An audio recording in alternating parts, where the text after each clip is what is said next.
अऊज़ु बिल्लाहि मिनश्शैतानिर्रजीम बिस्मिल्लाहिर्रहमानिर्रहीम। बाज़ औक़ात बाप अपनी बेटी की शादी के लिए क़ब्ल अज़ वक्त थोड़ा थोड़ा जहेज़ इकट्ठा करना शुरू कर देता है। एक साल में फ़र्ज़ करें उसने ज़ेवरात ख़रीदे, दूसरे साल में उसने कपड़े ख़रीद लिए और तीसरे साल उसने कोई और इस्तेमाल की चीज़ ख़रीद ली। तो सवाल ये पैदा होता है कि साल के आखिर में क्या उस जमा शुदा जहेज़ के ऊपर खुम्स वाजिब होगा या वाजिब नहीं होगा। हर वो मुनाफा के जो मुकल्लफ़ ने जहेज़ की ख़रीदारी में ख़र्च किया और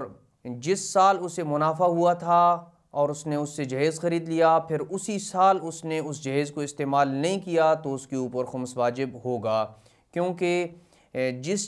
मुनाफे के ज़रिए उसने जहेज़ ख़रीदा है और फिर उसी साल उस जहेज़ को इस्तेमाल नहीं किया तो ये जहेज़ जो है वो अगले साल के अखराजात में से काउंट होगा, ना कि उस साल के अखराजात में से काउंट होगा जिस साल उसे मुनाफा हुआ हो।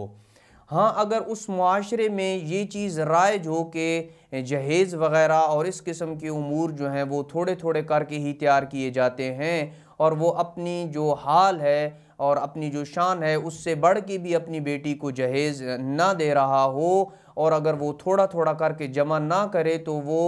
मुआशरे में अपने बच्चों के हक़ में कोताही करने वाला और अपने बच्चों के मुस्तक़बिल के मुताल्लिक़ जो है वो सुस्ती करने वाला शुमार हो। तो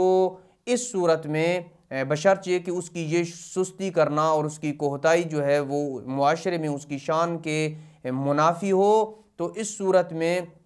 एक साल में जितना भी जहेज़ वो जमा करेगा वो उसी साल के अखराजात में से शुमार होगा और उसके ऊपर खुम्स वाजिब नहीं होगा, चाहे उसके ऊपर कई साल ही क्यों ना गुज़र जाएँ। व सल्लल्लाहु अला मुहम्मदिन व आलि बैतिहि अत्तय्यिबीन अत्ताहिरीन अल मासूमीन।